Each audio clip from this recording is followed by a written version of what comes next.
Народов много, страна одна. Именно под этим лозунгом провели большой этнографический диктант в зале Центра тувинской культуры представители различных конфессий, вероисповеданий и профессий. Всех их объединяет любовь к родине и многонациональная Россия. Я казачка.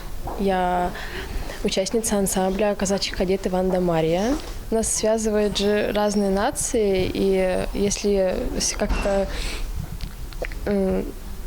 дружить, так скажем, то меньше будет проблем. Этнографический диктант проводит с целью привлечения внимания людей к истории, культуре и традициям народов. Эти знания могут способствовать укреплению согласия, межэтнического мира и национального единства. В этой акции мы ставим цель показать самобытную многонациональную Россию, чтобы сохранить наши корни, истоки, чтобы каждый молодой человек мог сказать, кто я, откуда родом. Сертификаты как участникам выдаются.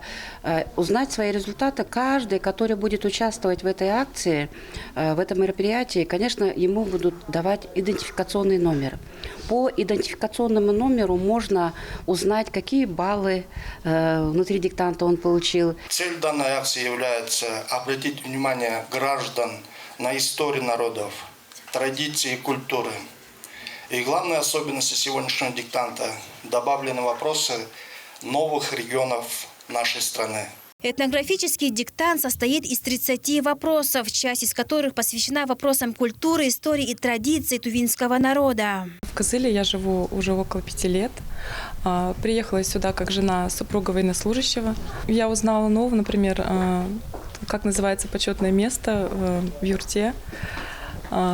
Ну и вообще многие вопросы мне были неизвестны, заставили задуматься, вспомнить что-то. Лично мне, как татарке, в Республике Тыва жить комфортно, потому что татарский язык, он схож с тувинским, и я многие слова понимаю, то есть были такие ситуации, то есть я практически все понимаю, что говорят, за исключением некоторых слов. В Туве этнографический диктант провели на 8 площадках. Айра Асад, Буямагуша, Замато Чур, телеканал Тува-24.